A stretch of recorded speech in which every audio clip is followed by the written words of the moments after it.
Amigos, no cabe duda que vivimos en un ambiente muy competitivo, no solamente en materia de negocios, sino también en el ámbito de la alta dirección. Por eso las firmas cazatalentos están muy ávidas y muy atentas de detectar precisamente cuáles son las principales ventajas comparativas de los ejecutivos hoy en día.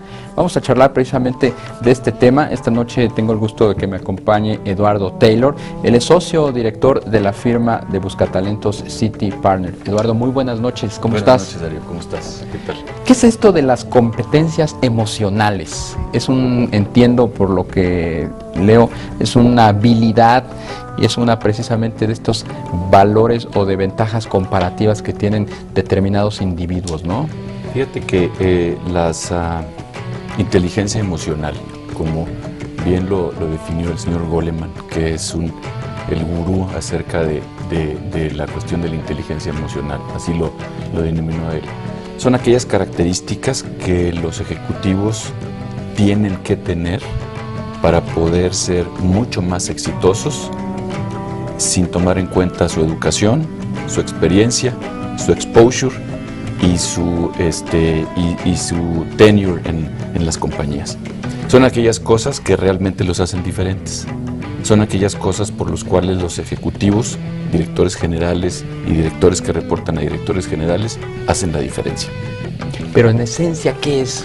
¿Qué es ese valor? ¿Qué es esa llamada competencia emocional que diferencia a un individuo de otro? A lo mejor has oído hablar de temas como empuje, has oído hablar de temas de energía, has oído hablar de temas de tolerancia a la ambigüedad, has oído hablar sobre temas de empatía, has oído hablar de temas de cuestión de energía. Todas estas cuestiones son aquellas características en las cuales un ejecutivo despunta o no. ¿Y qué tanto tienen estas cualidades los ejecutivos mexicanos? Los ejecutivos mexicanos, así como cualquier otro ejecutivo del mundo, las tienen. Es importante que sepas que el 90% de los casos por los cuales un ejecutivo falla son por inteligencias emocionales. No es porque no conozcan su producto, no es porque no conozcan su mercado, no es porque sepan a dónde van a expandirse, no es porque no sepan este tipo de cosas que yo le llamo skills.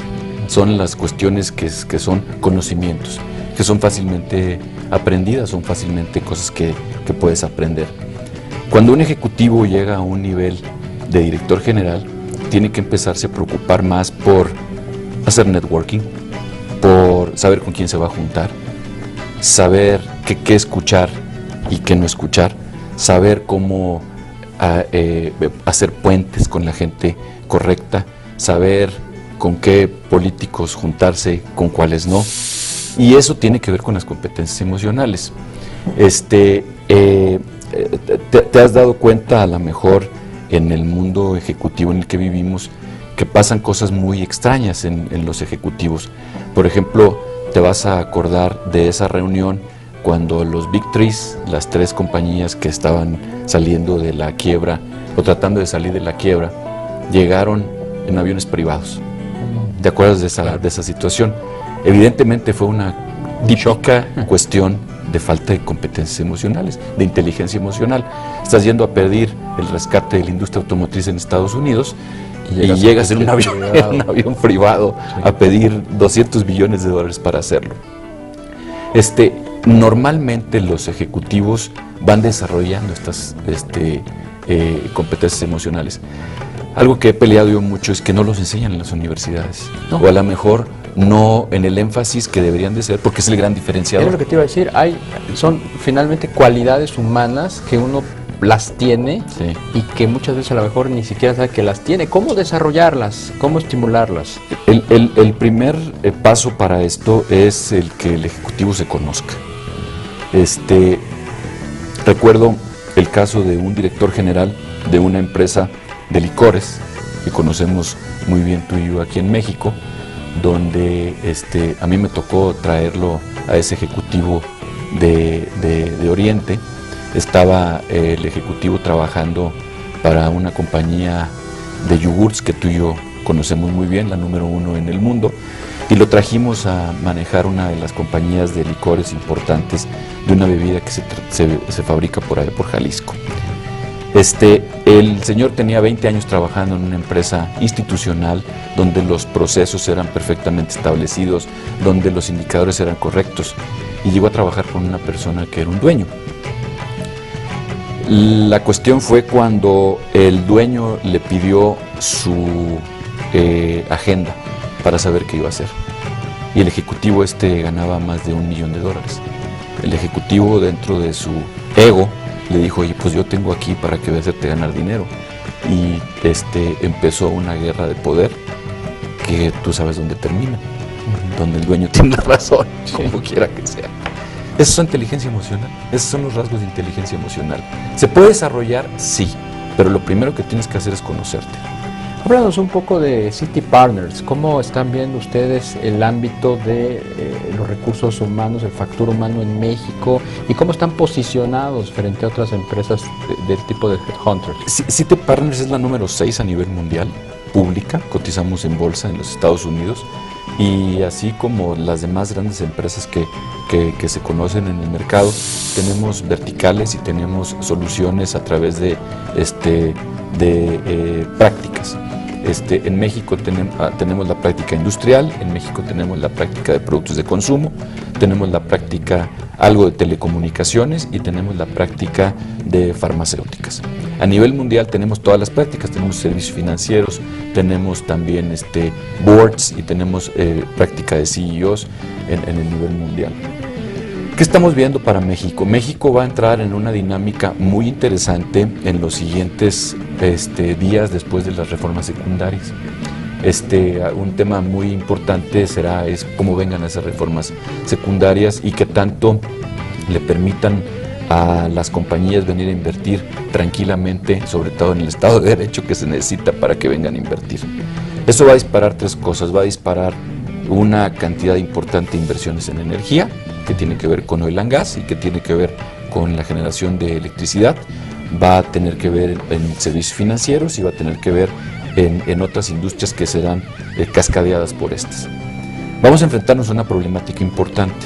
Falta de recursos. No tenemos recurso humano calificado para la cual estas empresas van a venir a contratar. Claro, el sector energético ha sido históricamente una industria cerrada, estatal, monopólica, que ha dejado de lado el desarrollo de cuadros, y este es el problema que tiene Pemex ahorita, no tiene ingenieros. El año del 2007-2008, en la firma donde yo trabajaba anteriormente, platicamos con Jesús Reyes Heroles para poder hacer una sustitución de mandos intermedios y traer ejecutivos que estuvieran trabajando en otras partes para poder incorporarlos aquí. Pero era una problemática traerlos porque había sindicatos y había escalafones y había todas esas cuestiones.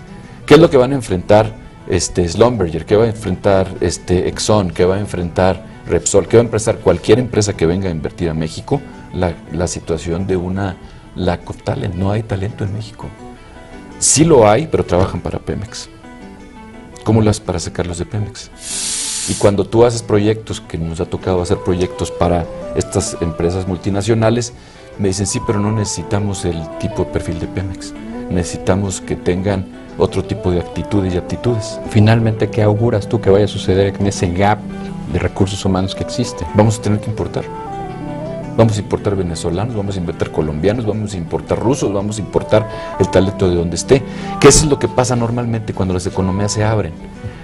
Me acuerdo cuando yo estaba en el TEC de Monterrey en 1985, graduándome de licenciado en Administración de Empresas, había compañeros que tomaron la locura de ir a trabajar a Schlumberger. ¿Por qué? Porque en Nigeria estaban abriendo los campos petroleros.